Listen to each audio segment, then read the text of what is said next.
आवश्यक हो गया है। सर, आपने कहा कि विकल्पहीनता की स्थिति और शेल्फ से हम एक पार्टी जो है क्रिएट नहीं कर सकते।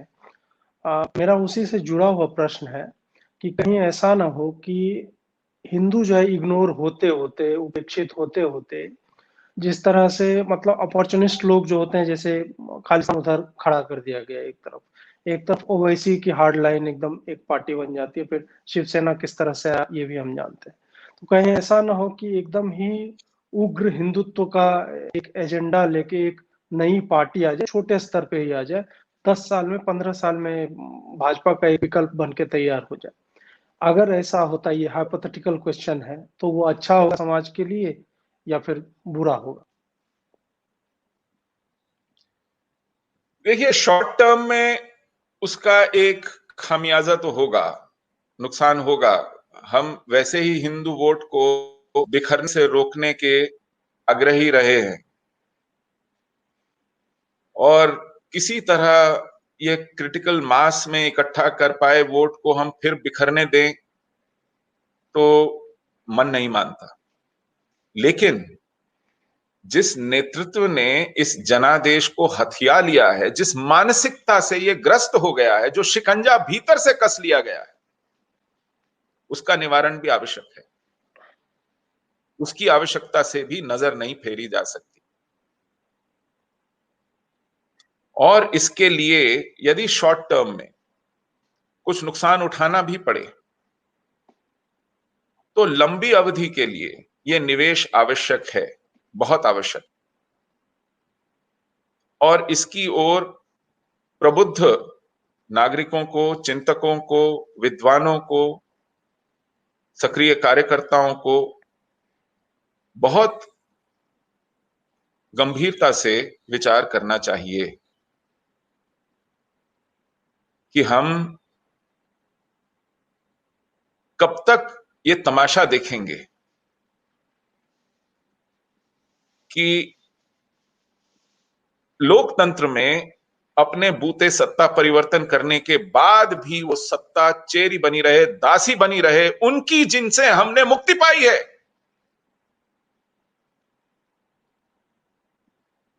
कब तक? आप अपने शत्रु से घात सहें, समझ में आता है।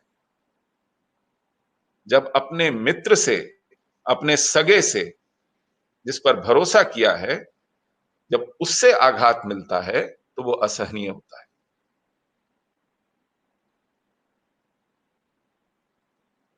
तो इसमें हमें तैयार रहना पड़ेगा, बिल्कुल तैयार रहना पड़ेगा। ये किसी व्यक्ति, किसी संगठन, किसी आंदोलन के विरुद्ध नहीं है, ये एक मानसिकता के विरुद्ध है। वो मानसिकता जो आज कहती है कि 130 करोड़ भारतवासी सभी के सभी हिंदू हैं। मुझे मालूम नहीं ये कहने की क्या मजबूरी है, जो ये कहते हैं कि इस्लाम के बिना हिंदुत्व अधूरा है। मैं हतप्रभ हूं ये सुनकर। मैंने लाख कोशिश की, मैं नहीं समझ पा रहा हूं कि ये क्या हो रहा है। जिस दिशा से अंकुश की अपेक्षा थी सत्ता पर, वो सत्ता को उल्टी ही दिशा में और धकेल रहा है। जितने भी आधार थे निष्ठा के, अपेक्षा के, श्रद्धा के, खंबे थे जिन पर ये टिकी हुई थी, वो हिल रहे हैं। इसलिए बहुत कष्ट की स्थिति है। सर, ये लोग एक लेफ्ट से या लेफ्टिस्ट मीडिया जो है या पूरा इंटेलिजेंसिया है, उससे ये एक्सेप्टेंस के लिए हमेशा जो है ये दिखता है कि इनको, कि ये कभी राष्ट्रवादी चैनलों को अपना इंटरव्यू नहीं देते हैं, इनके नेता बचते हैं। मध्यम मार्ग का आपने बताया कि इन्होंने चुन लिया है, और वो बुद्ध वाला मध्यम मार्ग तो बिल्कुल भी नहीं है। ये इनका अपना पॉलिटिकल कंपल्सन इनको लगता हो, वो हो सकता है।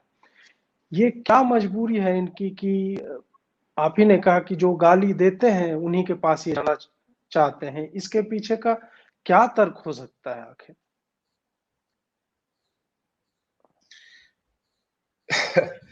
बहुत से साइकोलॉजिस्ट इसको सेल्फ लोडिंग कहते हैं। मतलब आप खुद से खुद के प्रति इतने शर्मिंदा हैं, स्वयं के प्रति लज्जित हैं। एक इंफीरियोरिटी कॉम्प्लेक्स इसको कहते हैं। आप अपने आत्म से इतने लज्जित हैं कि आपको उनसे अनुमोदन चाहिए जो आपको नष्ट करने पर तुले हुए हैं। आत्मविश्वास की कमी है, यह आत्मवंचना है, और यह आत्महत्या की ओर ले जाती है। और वही होते हम देख रहे हैं। इसको, ये कौन सा कॉम्प्लेक्स है?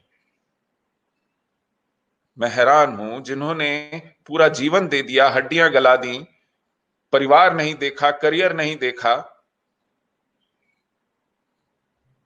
जीवन भर तपस्या करने के बाद शीर्ष पर पहुंचकर वो ये किस दुविधा का शिकार होकर के ऐसा कर रहे हैं? क्यों कर रहे हैं? बताते तक नहीं है। क्या मजबूरी है?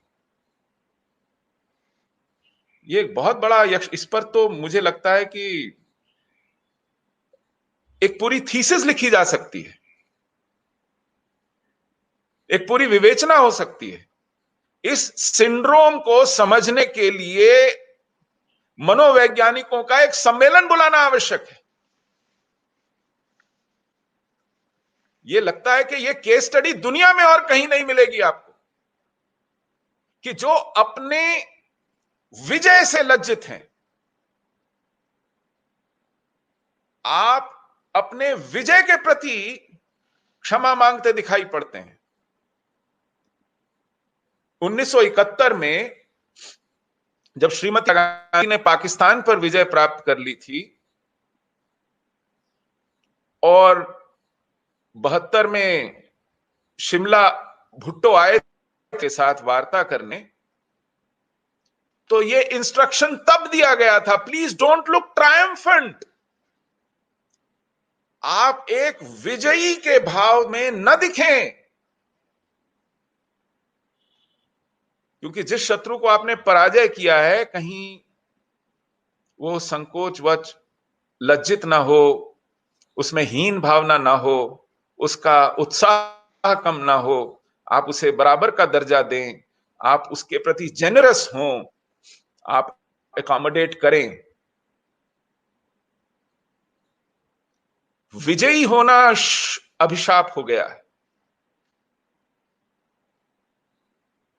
यही काम पृथ्वीराज चौहान, ये वो सिंड्रोम है, ये बार बार है हमारे समाज में, हमारे इतिहास में हुआ है।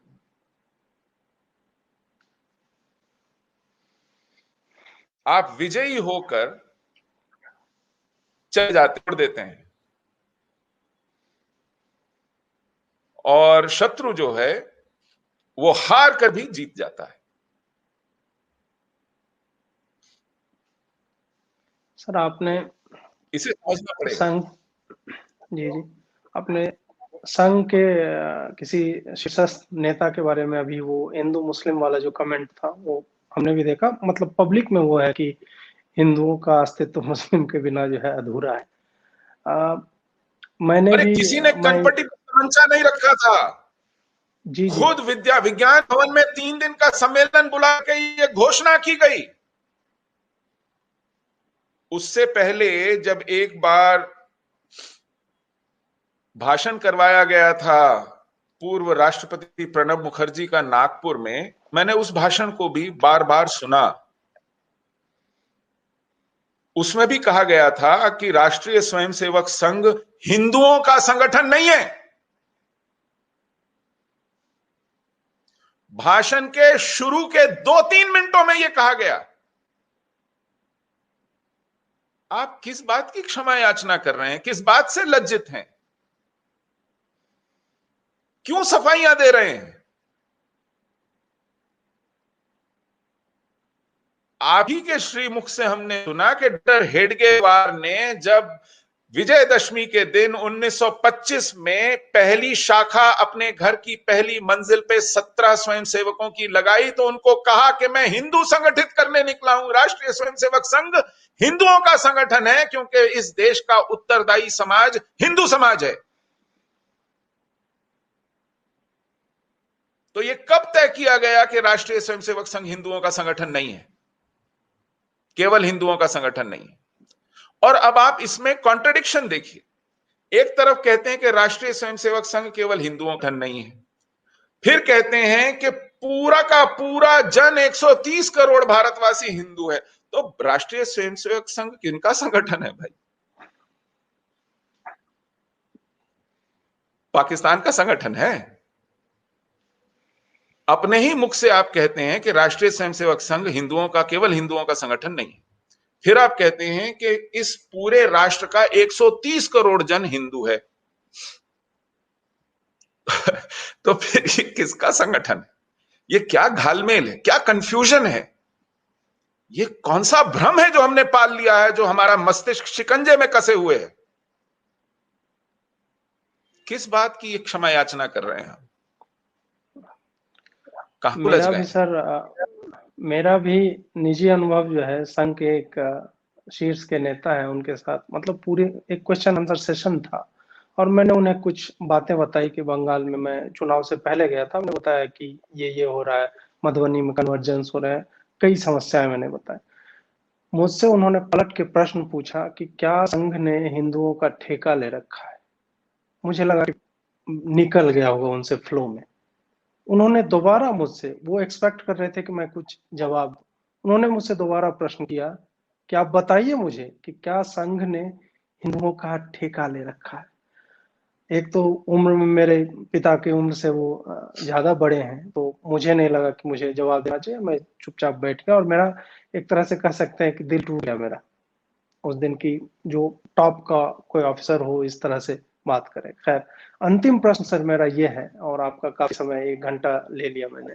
अंतिम प्रश्न ये है कि संघ को या भाजपा को या मोदी जी को भविष्य के लिए, मतलब एक थिंक टैंक कह लीजिए या वैचारिक रूप से हम लोग समर्थन देते हैं, ये पूरा समूह जो हमारे जैसे आपके जैसे लोगों का वस्तुतः है, इन्होंने पढ़ा है, अनुभव किया है, त्रासदियां जो है झेली हैं अपने ऊपर, चाहे पॉलिटिकल क्राइसिस हो, रिलीजियस क्राइसिस हो, प्रोसिक्यूशन आपने झेला है, अपने घर से बेघर कर दिए गए।